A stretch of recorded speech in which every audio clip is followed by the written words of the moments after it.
ಕಾಫಿನಾಡಿನಲ್ಲಿ ಮುಂಗಾರು ಮಳೆ ಆರಂಭವಾಗಿದೆ. ನಿನ್ನೆ ಸಂಜೆಯಿಂದ ಪಶ್ಚಿಮ ಘಟ್ಟಗಳ ಸಾಲು ಮಲೆನಾಡು ಭಾಗದಲ್ಲಿ ಮಳೆಯಾಗ್ತಿದೆ.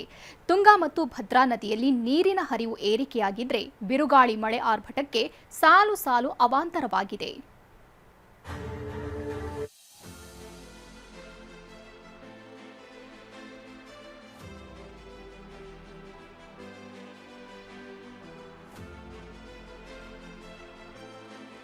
ಬತ್ತಿ ಹೋಗ್ತಿದ್ದ ತುಂಗಭದ್ರಾ ನದಿಗೆ ಜೀವ ಕಳೆ.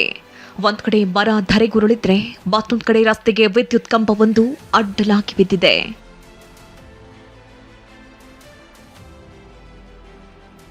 ರಾಜ್ಯದ ಹಲವೆಡೆ ಮುಂಗಾರು ಮಳೆ ಆರ್ಭಟ ಆರಂಭ. ರಾತ್ರಿ ಕಳೆದು ಬೆಳಗಾಗುವುದರೊಳಗೆ ನದಿ ನೀರು ಏರಿಕೆ. ಕಾಫಿನಾಡಲ್ಲಿ ಮುಂಗಾರು ಮಳೆ ಆರ್ಭಟ ಆರಂಭವಾಗಿದೆ. ಮೂಡಿಗೆರೆ, ಕಳಸ, ಶೃಂಗೇರಿ, ಎನ್ಆರ್ಪುರ ಭಾಗದಲ್ಲಿ ಮಳೆಯಾಗಿದ್ರೆ ಚಿಕ್ಕಮಗಳೂರು ಸೇರಿದಂತೆ ಕೆಲವೆಡೆ ತುಂತುರು ಮಳೆಯಾಗ್ತಾ ಇದೆ. ಕಳಸ ತಾಲೂಕಿನ ಕುದುರೆಮುಖ, ಶೃಂಗೇರಿ ತಾಲೂಕಿನ ಕೆರೆಕಟ್ಟೆ ಸುತ್ತಮುತ್ತಲಿನ ಘಟ್ಟ ಪ್ರದೇಶಗಳಲ್ಲಿ ಸುರಿತಾ ಇರುವ ಮಳೆಯಿಂದ ತುಂಗಭದ್ರಾ ನದಿಯ ಮಟ್ಟದಲ್ಲಿ ಕೊಂಚ ಏರಿಕೆಯಾಗಿದೆ.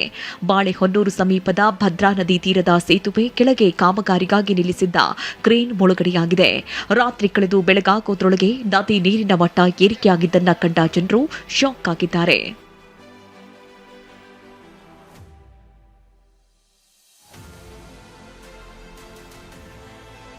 ದಕ್ಷಿಣ ಕನ್ನಡ ಚಿಕ್ಕಮಗಳೂರು ಹೆದ್ದಾರಿಯ ಚಾರ್ಮಡಿ ಘಾಟಿಯ 9ನೇ ತಿರುವಿನಲ್ಲಿ ಮರ ಬಿದ್ದು ಟ್ರಾಫಿಕ್ ಜಾಮ್ ಆಗಿತ್ತು.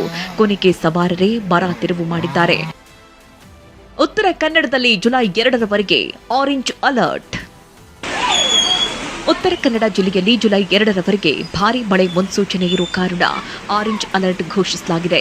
ನದಿ ದಡ ಹಾಗೂ ಕಡಲ ತೀರಕ್ಕೆ ಹೋಗದಂತೆ ಡಿಸಿ ಲಕ್ಷ್ಮೀಪ್ರಿಯಾ ಮನವಿ ಮಾಡಿದ್ದಾರೆ.